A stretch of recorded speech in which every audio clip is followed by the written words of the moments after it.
Bom dia, boa tarde, boa noite. Chegamos aqui com mais um telejornal do Motorsport.com na Motorsport TV Brasil. Eu, Carlos Costa, estou na companhia de Isa Fernandes porque temos Flávio Briatore de volta à Fórmula 1, será?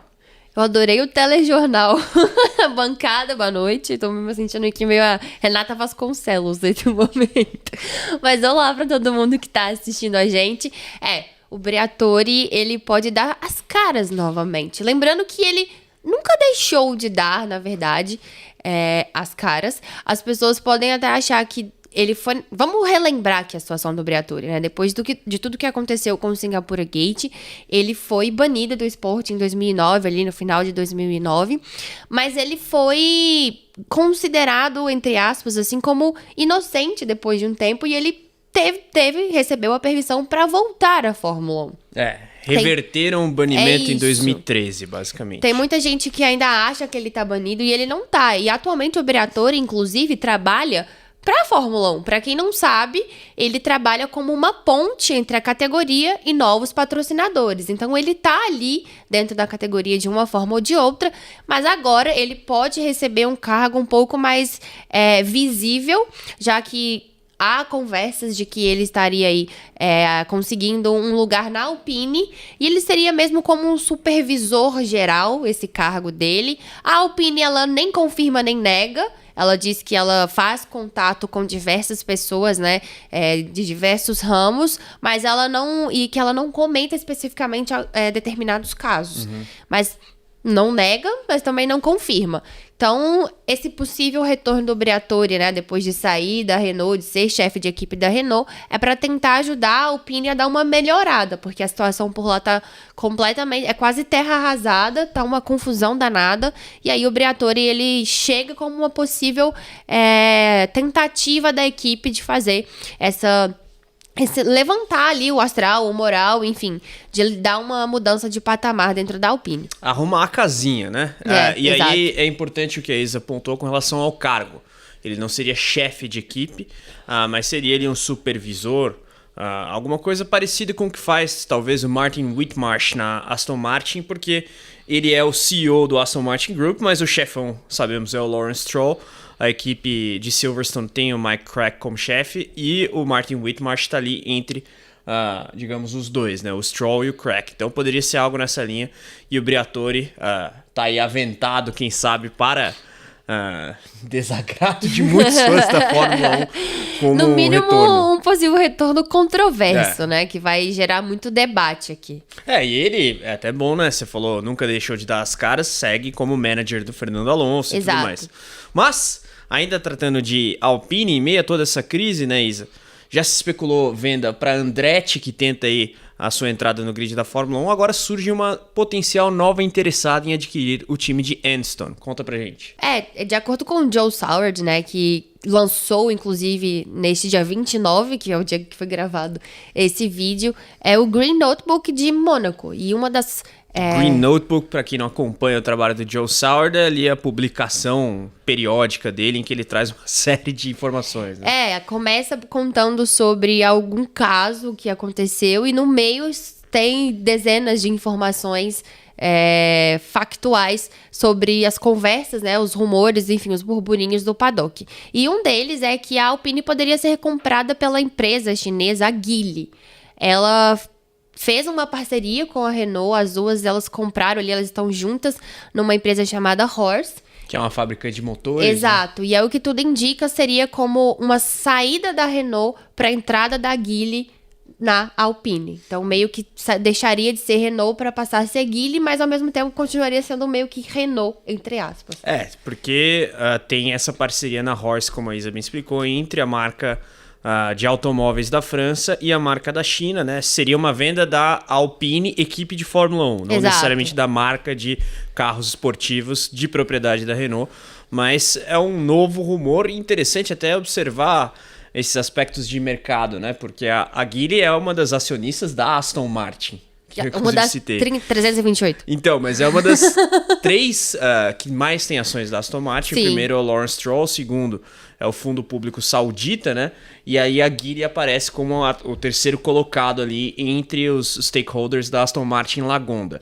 Agora, abordando o mercado da Fórmula 1. A gente tratou aí nos últimos dias da situação de Carlos Sainz, né, que teria sido esnobado, digamos, por Mercedes e Red Bull. Tá aí vendo o que ele pode fazer, tendo como foco, óbvio, as propostas já na mesa, ao que se sabe de Audi e de Williams. E agora, na Mercedes, a bola da vez deu mais uma amostra de por que está sendo tão bem observada, né, Isa? Conta pra gente. Exatamente. A gente tá falando de Andrea Kimi Antonelli. Acho que vocês já estão mais do que acostumados com esse nome, porque nos últimos meses a gente tem falado bastante sobre ele. Mas exatamente por isso. A Mercedes, ela realmente tá considerando o Andrea Kimi Antonelli para 2025. Nesse mês de maio, a gente já tá praticamente aí já entrando em junho, mas no meio do mês de maio, a Mercedes fez um teste com o Andrea Kimi Antonelli, mas não tava só ele, tava o Mick Schumacher e também o George Russell.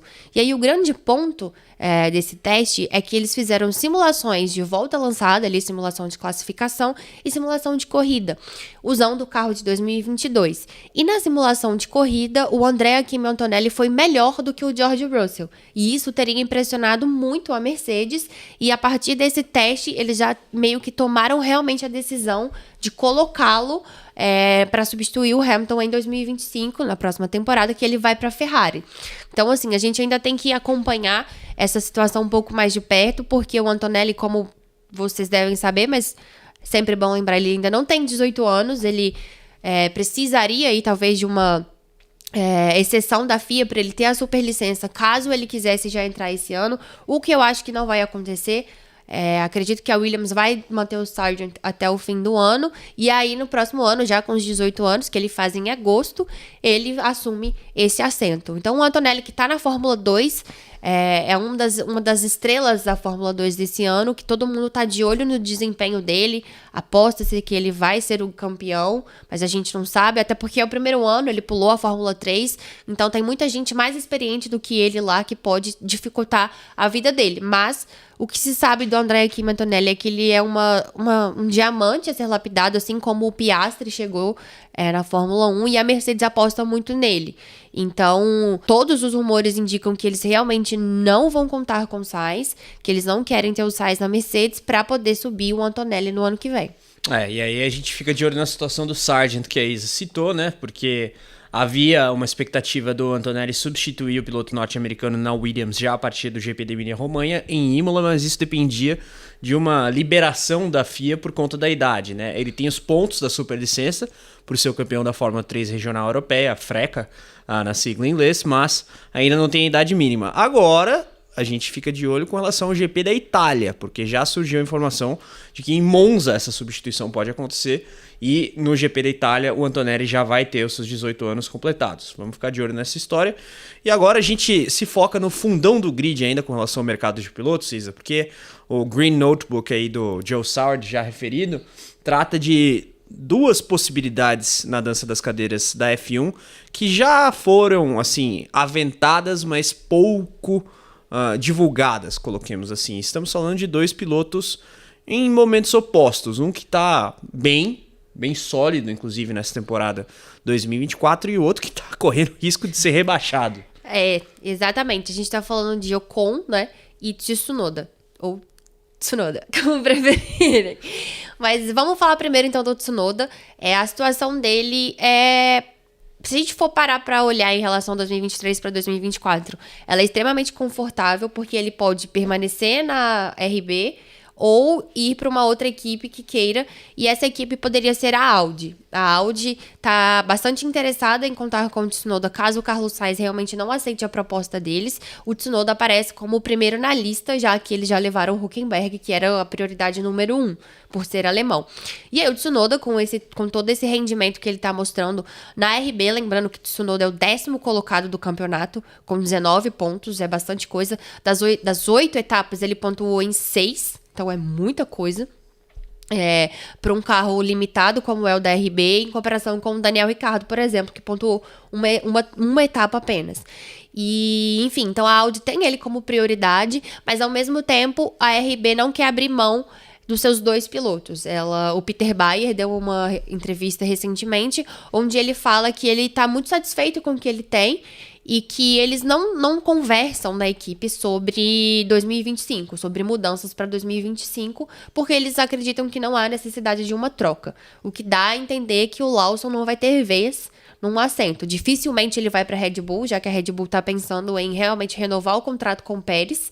E essa renovação de contrato trava o Tsunoda na RB, não abre uma vaga ali Bull, por parte do Tsunoda. E o Peter Bayer, ele se mostrou muito favorável a continuar com o Daniel Ricciardo. E o Joe Saward fala exatamente isso, né? Que as conversas e os rumores lá é que realmente vai permanecer essa dupla e que o Lawson vai ficar sem assento pro próximo ano. A situação do Lawson é curiosa, né? Porque ele foi bem quando substituiu o Ricciardo quando da lesão do australiano no meio de 2023 ali.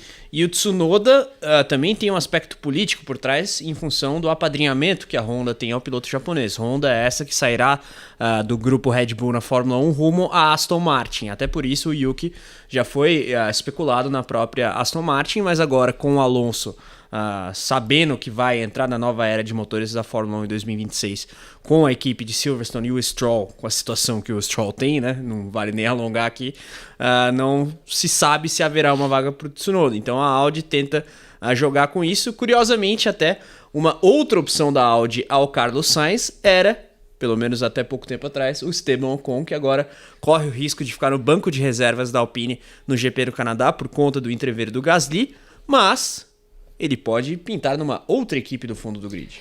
Exatamente. O Ocon, sabe-se, né, já tá... Parece que já não é mais rumor e, enfim, é uma conversa muito clara que tanto o Ocon quanto o Gasly querem deixar a Alpine no fim da temporada.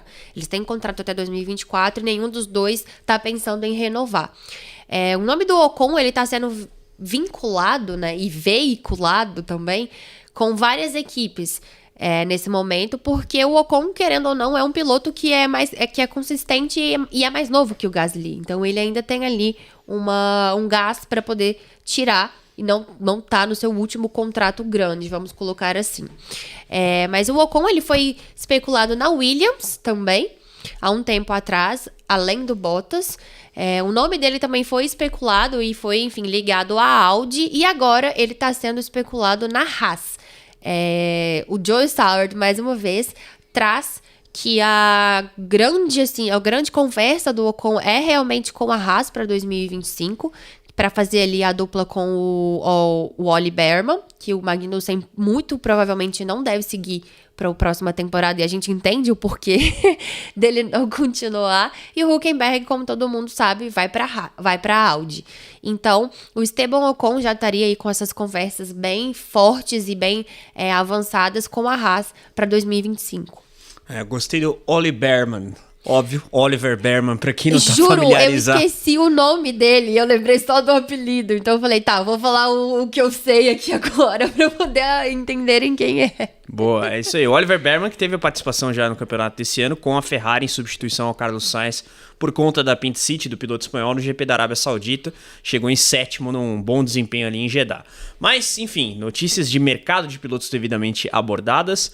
Mercado corporativo da Fórmula 1, se é que podemos falar dessa forma também, devidamente colocado aqui para vocês. Quem sabe um grupo chinês aí adquirindo a Alpine, e a Andretti também é aventada como uma possível compradora, né? Inclusive o Gunther Steiner deu uma leve fustigada no Michael Andretti, dizendo que ele deveria ter feito o que o Steiner lá atrás fez com a Haas, agido mais nos bastidores em vez de entrar em conflitos políticos. De todo modo, galera, eu quero saber o que vocês acham dessa possibilidade de Flávio Briatore voltar à Alpine como supervisor, uma eventual venda da equipe. Comentem aqui, claro, mercado de pilotos, seus palpites são muito bem-vindos. Então, manda aí o que vocês acham que vai rolar na dança das cadeiras da Fórmula 1.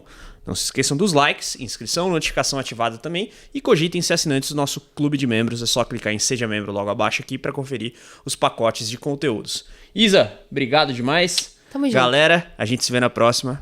Tchau, tchau.